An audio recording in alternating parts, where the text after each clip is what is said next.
ये घटना 14 तारीख की रात में होती है, 14 मार्च की रात में, और इसकी खबर 21 मार्च को टाइम्स ऑफ इंडिया में छपती है। उससे पहले देश में किसी को नहीं मालूम कि क्या हुआ वहां पे जी। न पुलिस की ओर से, न हाई कोर्ट की ओर से, न सुप्रीम कोर्ट की ओर से। उस खबर के छपने के बाद कोलिजियम की बैठक होती है। तो अगर खबर न छपी होती तो क्या हमको आपको इसकी जानकारी मिलती? और क्यों नहीं मिली? उसी दिन पुलिस को, या उसी दिन से मेरा मतलब अगले दिन 15 तारीख को पुलिस को क्यों नहीं बताना चाहिए था? या पुलिस को लग रहा था कि भाई ये जुडिशरी का मामला है, हमने उनको रिपोर्ट कर दिया, अपने ऊपर कर दिए, ऊपर वालों ने। सर वो तो टाइमलाइन आ गई ना कि पुलिस ने अगले दिन, जो स्थानीय पुलिस वाले थे उन्होंने सुपीरियर्स को, पुलिस कमिश्नर ने सरकार को और दिल्ली हाईकोर्ट के चीफ जस्टिस को बता दिया था। अभी वो तो अगले दिन बता दिया। मीडिया को बताने की जिम्मेवारी पुलिस को नहीं है।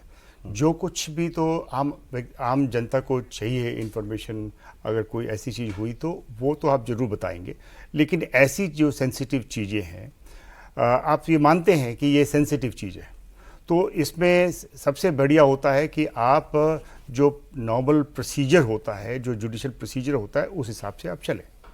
तो हमारे ख्याल से जो 3 मेंबर कमेटी है उसको हर एक चीज़ को देखना चाहिए कि क्या क्या उस समय जो पुलिस की क्या रिपोर्ट थी, क्या उसके साथ कोई जो इन्वेस्टिगेशन में, इंक्वायरी में, क्या उसमें किसी ने कोई रोका है, और भी जो चीज़ें हैं वो 3 मेंबर कमेटी। जितनी चीजें पब्लिक डोमेन में, आपके हिसाब से पुलिस ने बाय द रूल बुक काम किया, या इसमें कहीं कुछ अमिस दिखाई देता है?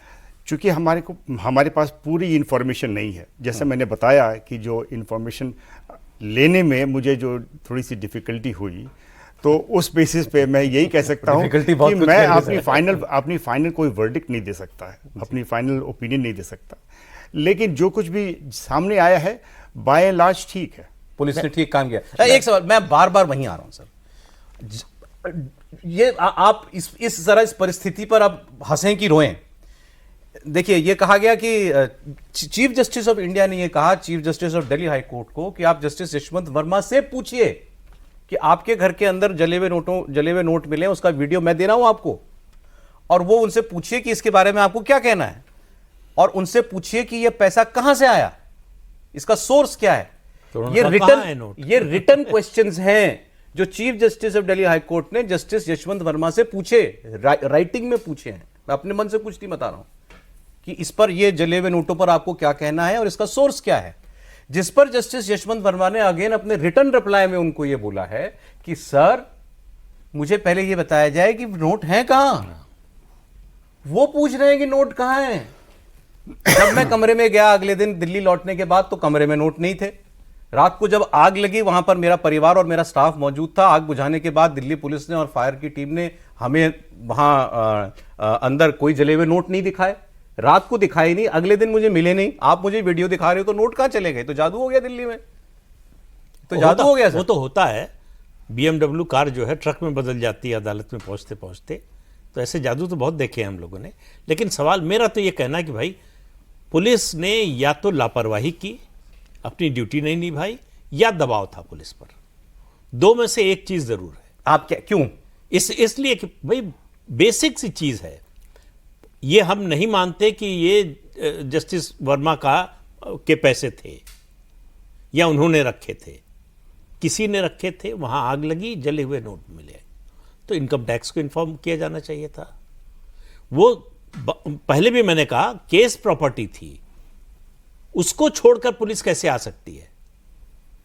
पीए कह रहा है, चपरासी कह रहा है, चौकीदार कह रहा है, उसका कोई मतलब है क्या? जस्टिस वर्मा ने कहा कि चले जाओ, भाई जज बोलेगा हाई कोर्ट का, एक बार समझ में आती है, लेकिन पीए और चपरासी के कहने से पुलिस क्यों चली जाएगी? पुलिस को जो स्टैंडर्ड प्रोसीजर, क्या करना चाहिए था? वहां से पहले तो वो सब सामान जब्त करते। बिल्कुल जब्त करना चाहिए था भाई। वो केस प्रॉपर्टी को कैसे पुलिस छोड़ सकती है? अब नोट का वीडियो तो है, नोट नहीं है, तो जब वीडियो आप बना सकते हैं तो केस प्रॉपर्टी को क्यों नहीं जब्त कर सकते? और उसके ऊपर पंचनामा क्यों नहीं बना सकते? और सर उसके ऊपर मजेदार बात यह कि वो जले हुए नोट के टुकड़े आज तक घर के बाहर मिल रहे हैं, कूड़े में।